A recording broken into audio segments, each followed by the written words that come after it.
Alrighty, so today's episode is about Stoicism.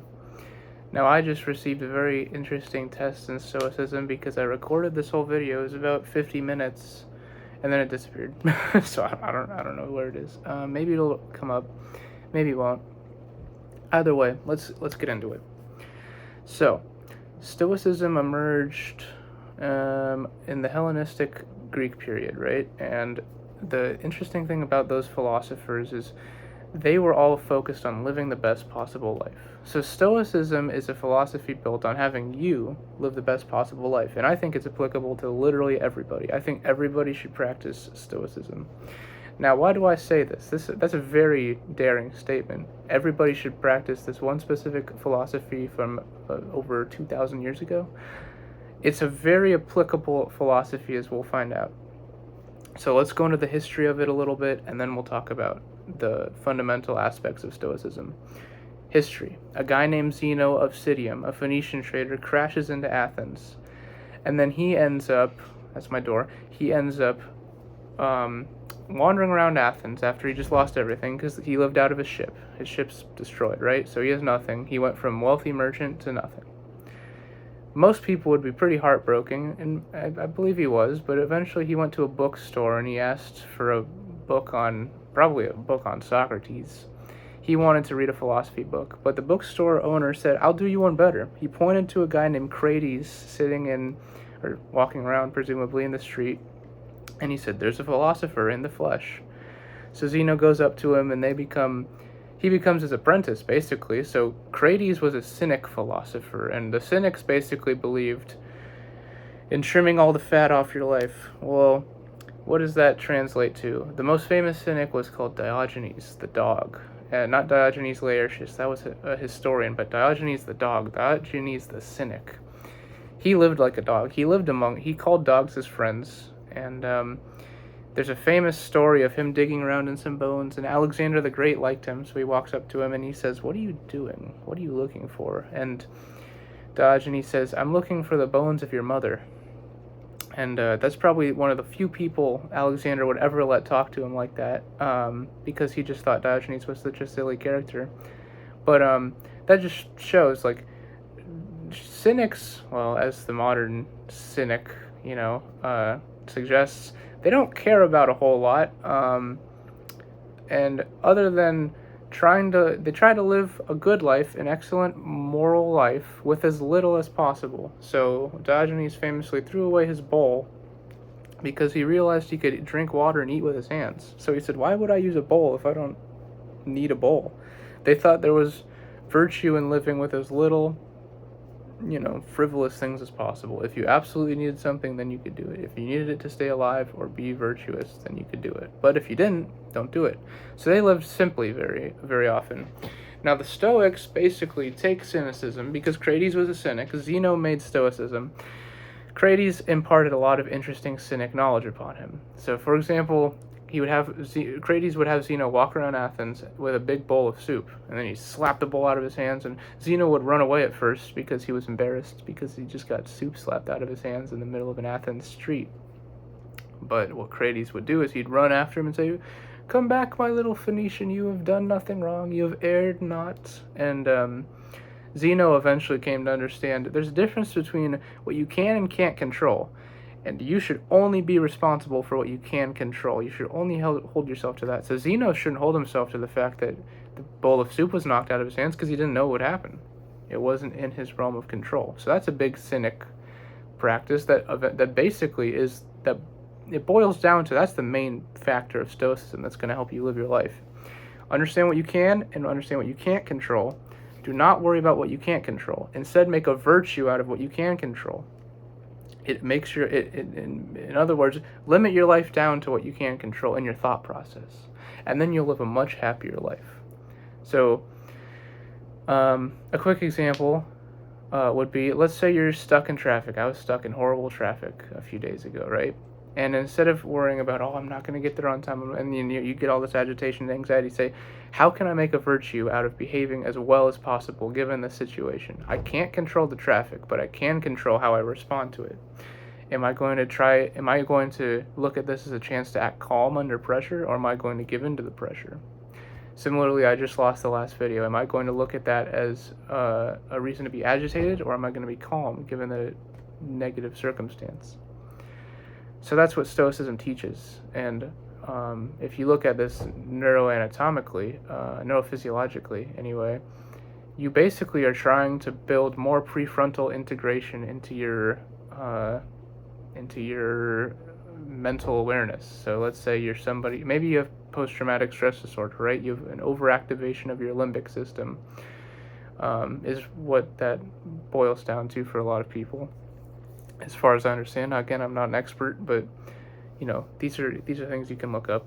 But yeah, so you have an overactivation of your limbic system. Well, how do you treat that? Cognitive behavioral therapy gives you means to have more prefrontal, that's this cortex, integration into your limbic system, so you can control it. Basically, it's like if your amygdala is saying we have to fight or flight response, we have to have a sympathetic nervous system response, we have got to get agitated, we got to make a move, you can oftentimes modulate that after a bit. If your adrenal glands are firing off, it's going to take a few minutes for you to calm down. But before that happens, you have the opportunity to say, no, we are not going to do that. We're going to calm down.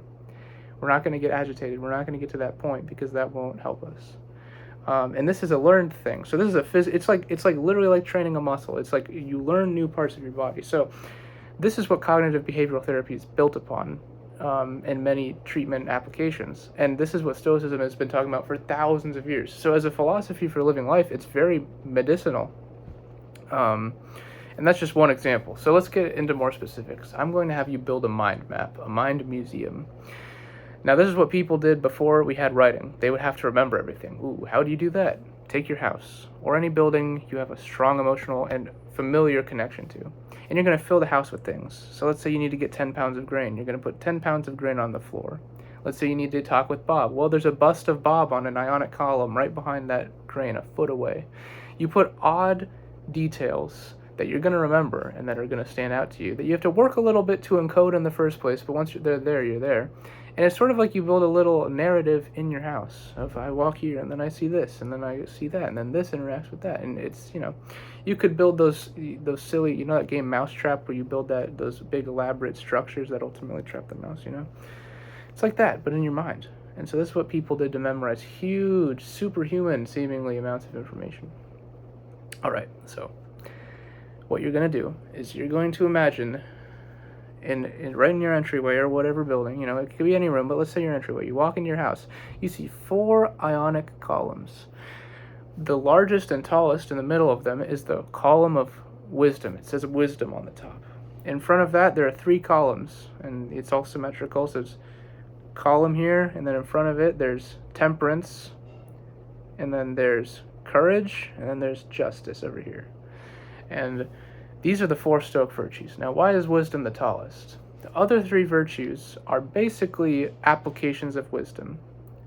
Wisdom is how you understand what it's a culmination, I would say, of practiced living and theoretical understanding in such a way that you live your life to the fullest. You live the most ethically you can. You live excellently. You live in accordance to your nature. We'll get into what all that means, but you live with arit, or excellence. So without a wisdom, how are you expected to be temperate? Because temperance is basically just the application of wisdom as it pertains to you not operating in too extreme of decision making. So it's if you don't have wisdom, how are you going to know how much coffee you should have before you start getting too jittery, So that can only be practiced with a theoretical understanding. Caffeine will make me jittery. And a practical understanding, generally when I have 2 cups of coffee, I get antsy. So maybe I should only have 1, So that's why wisdom is the chief one. Wisdom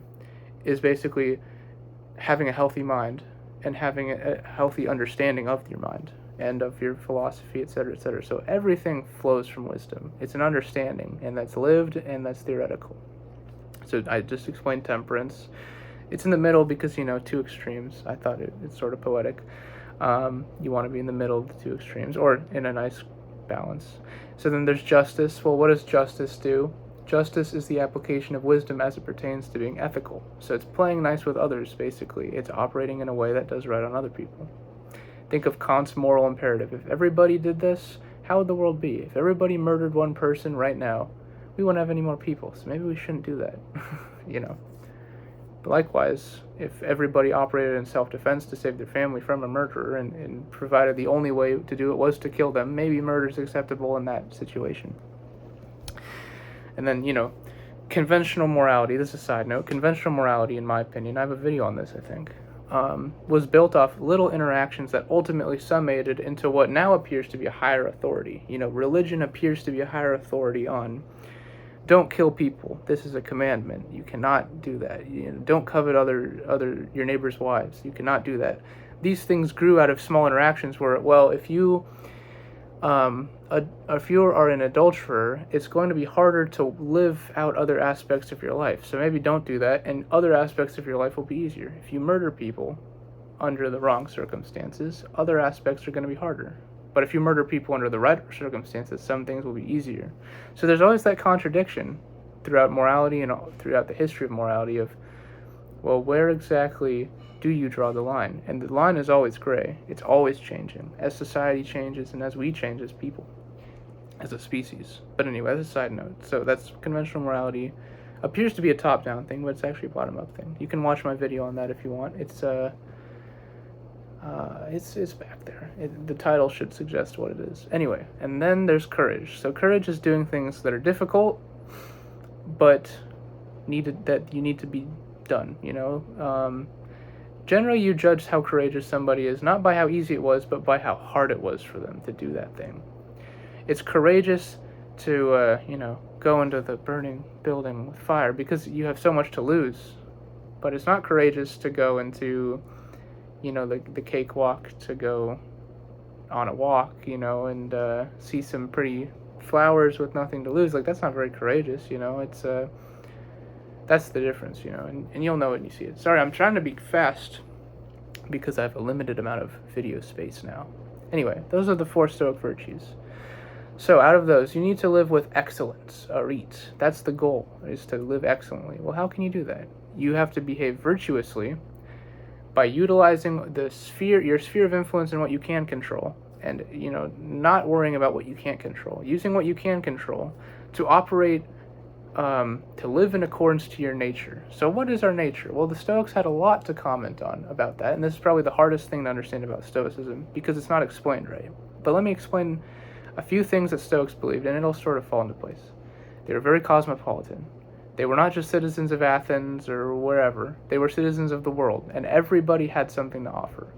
Stoicism comes from the word stoa, which means porch. Zeno taught out of porches. He had everybody come in, and they wanted to build a philosophy of life. So it had included ethics, and it included epistemology, and it included probably geology and everything, as many of the Hellenistic philosophies did, all in the name of you living your best life. The Pythagoreans, for example, this is a different